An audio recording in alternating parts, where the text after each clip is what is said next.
Yo, j'espère que vous allez bien. Aujourd'hui, on se retrouve pour une nouvelle vidéo dans laquelle on va parler de la géographie du Japon. On va évoquer entre autres les îles, les régions ou bien encore les séismes. Sur ce, j'espère que cette vidéo te plaira et on est parti. Le Japon est un pays d'Asie de l'Est. Son territoire est composé uniquement d'îles. Le Japon est donc un archipel d'une longueur de 3300 km qui s'étend de la Russie au nord à Taïwan au sud. Pour vous donner un ordre d'idée, 3300 km ça correspond environ à 3 fois la distance entre Perpignan et Dunkerque. Néanmoins, le pays n'a qu'une superficie de 378 000 km², cela le classe à la 62e place des pays du monde derrière le Zimbabwe mais devant l'Allemagne. Le Japon est donc uniquement bordé par des mers et des océans. Nous avons la mer d'Okhotsk au nord, la mer du Japon et la mer de Chine méridionale à l'ouest, l'océan Pacifique à l'est et la mer des Philippines au sud. Le pays est peuplé par 125 millions d'habitants et sa capitale est Tokyo. Tokyo est d'ailleurs l'agglomération la plus peuplée du monde avec plus de 50 millions d'habitants. Les plus grandes villes du Japon sont Yokohama avec 3,8 millions d'habitants, Osaka avec 2,6 millions d'habitants, Nagoya avec 2,3 millions d'habitants et enfin Sapporo avec 2 millions. Si l'on regarde le Japon dans son ensemble, on peut voir que les grandes villes se situent exclusivement au sud à l'exception de Sapporo. En effet, si l'on regarde la densité de population, on peut voir qu'elle est beaucoup plus concentrée dans le sud que dans le nord. Les régions d'Osaka et de Tokyo sont de loin les plus densément peuplées avec plus de 5000 habitants au kilomètre carré, c'est tout simplement énorme. La densité de population globale est de 349 habitants au kilomètre carré, ce qui en fait une des plus élevées au monde. Elle devient très forte, surtout si on enlève des petits pays comme Singapour ou Saint-Marin par exemple. Cette forte concentration s'explique par la topographie du pays. En effet, le Japon est un pays extrêmement montagneux. La quasi-totalité du territoire est composée de montagnes. Celles-ci représentent plus de 60% de la superficie du pays et s'étendent sur plus de 1800 km. On estime qu'il y a seulement un cinquième du territoire japonais qui est habitable, soit 80 000 km² sur 380 000. Les principaux reliefs sont les monts Ishikari sur Hokkaido, les monts Kitakami, Okuchichibu et Tanzawa pour ne citer que. Le point culminant est très connu car il s'agit du mont Fuji à 3776 mètres d'altitude. La partie plate du Japon, si je puis dire, se situe dans le sud du pays, ce qui explique pourquoi la majorité de la population y habite. Tokyo a donc pu s'y développer car elle se trouve sur la partie la plus plate du Japon qu'on appelle la plaine du Kanto. Sa superficie est légèrement supérieure à 15 000 km², ce qui est vraiment très peu. La seconde zone de plaine du pays se trouve sur l'île d'Hokkaido, mais celle-ci est vraiment très petite. Les collines et les plateaux représentent 23% de la superficie du pays. Ces deux types de territoires sont surexploités pour l'agriculture étant donné qu'il n'y a pas de place ailleurs. C'est pourquoi il est très fréquent de retrouver des cultures en plateau comme par exemple la culture du riz. Comme vous le savez, le territoire japonais est sujet à de très nombreuses catastrophes naturelles comme les séismes. En effet, le Japon se situe à la limite des plaques tectoniques. Il se situe plus précisément dans une zone qu'on appelle la ceinture de feu du Pacifique. Pourquoi on l'appelle comme ça? Eh bien tout simplement car c'est une limite où on y retrouve de nombreux volcans. On va pas rentrer plus dans les détails parce que déjà c'est de la SVT et j'ai horreur de ça et puis tout simplement ça ne nous intéresse pas. La topographie du Japon est due à la limite des plaques tectoniques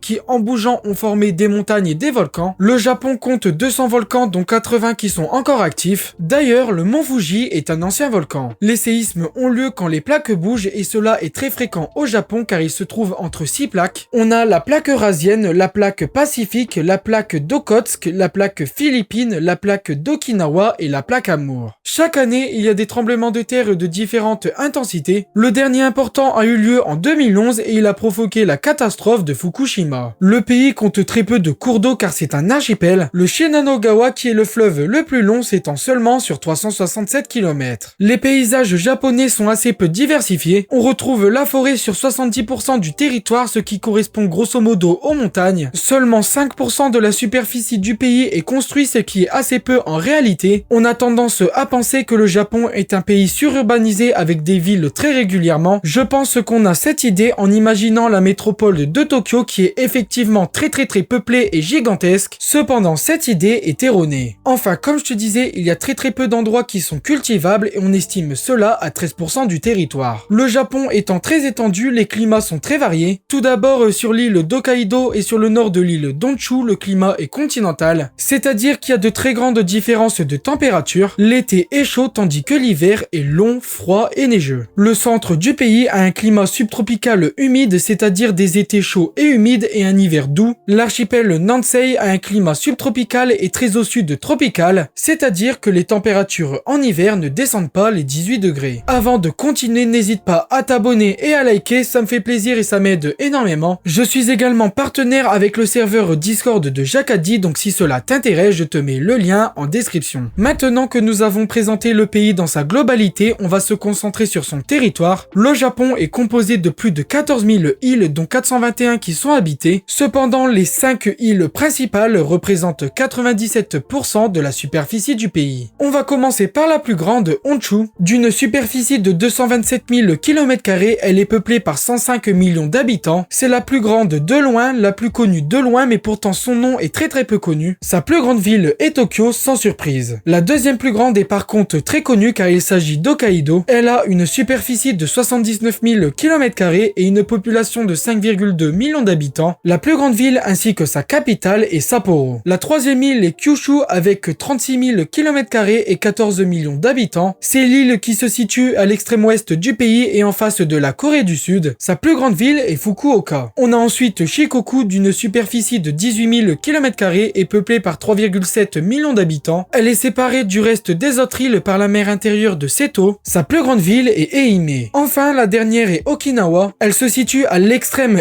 sud du pays et n'a qu'une superficie de 1200 km². Elle compte 1,2 million d'habitants et sa capitale est Naha. On a évoqué les principales îles, mais il en existe d'autres qui sont beaucoup moins connues. Pour faire simple, nous avons l'archipel Nansei au sud-ouest d'une superficie de 4600 km². Ce même archipel est lui-même composé de deux autres archipels. Nous avons Satsunan au nord et Ryukyu au sud, dont fait partie Okinawa et qui est très proche de Taïwan. L'archipel Nanpo est sûrement le moins connu du Japon car il est très isolé et peuplé par seulement 3000 habitants. Le Japon a également des revendications sur d'autres îles. Il y a tout d'abord les îles Kuril au nord d'Hokkaido et revendiquées par la Russie. Dites-moi en commentaire si ça vous intéresse que j'en fasse une vidéo dédiée. Les rochers Lyoncourt se situent à mi-chemin entre la Corée du Sud et le Japon, donc les deux pays les réclament logiquement. Enfin, les îles Senkaku se situent à proximité de Taïwan qui les revendique, mais également par la Chine. Comme pour la plupart des pays, le Japon a des régions. Elles sont au nombre de 8 et sont chacune divisées en préfectures, à l'exception de Hokkaido qui est une province spéciale. Pour faire simple, les préfectures, c'est les départements japonais. On a donc Hokkaido, Tohoku au nord d'Honshu et qui compte entre autres Fukushima. La région du Kanto correspond à Tokyo grosso modo. La région du Chubu se situe au centre d'Honshu. On a ensuite Kansai qui compte la ville d'Osaka et Shugoku au sud de l'île d'Honshu et qui compte Hiroshima. La région de Shikoku correspond à l'île du même nom. Enfin, l'île de Kyushu et l'archipel Nansei sont regroupés dans une région qu'on appelle la région de Kyushu et Okinawa. Je vais vous parler maintenant d'un peuple qui est très méconnu au Japon qui sont les Ainu. Ce peuple se trouve sur l'île d'Hokkaido et au nord de l'île d'Honshu. On les retrouve aussi en Russie sur les îles Kuril, l'île Sakhalin et la péninsule du Kamchatka. Ils possèdent leur propre langue avec un alphabet différent du japonais et une culture. On estime qu'il y a entre 25 000 et 200 000 Ainu actuellement. Enfin, on va voir comment le Japon a conquis son territoire. Pendant la majorité de l'histoire, le Japon se limite aux îles de Shikoku, Kyushu et Honshu. C'est à partir du XVIIIe siècle que l'île d'Hokkaido va commencer à être colonisée. L'île fera partie officiellement du Japon en 1868. L'archipel Nansei, lui, sera intégré en 1874. C'est en 1875 que les îles Kuril vont être revendiquées, mais leur appartenance n'a toujours pas été réglée. Le Japon va mener des expéditions militaires afin de conquérir de nouveaux territoires. C'est le cas de la partie sud de Sakhalin ou la Corée en 1905, ou bien la région du Manchukuo en 1931. Cependant, ces territoires vont être perdus en 1945 après la fin de la Seconde Guerre mondiale. Et bien voilà, j'espère que cette vidéo t'aura plu. Sur ce, tu peux aller voir cette vidéo dans laquelle je te présente le Japon. Tu peux t'abonner et liker, ça me fait plaisir et ça m'aide énormément pour le développement de la chaîne. Sur ce, je te laisse.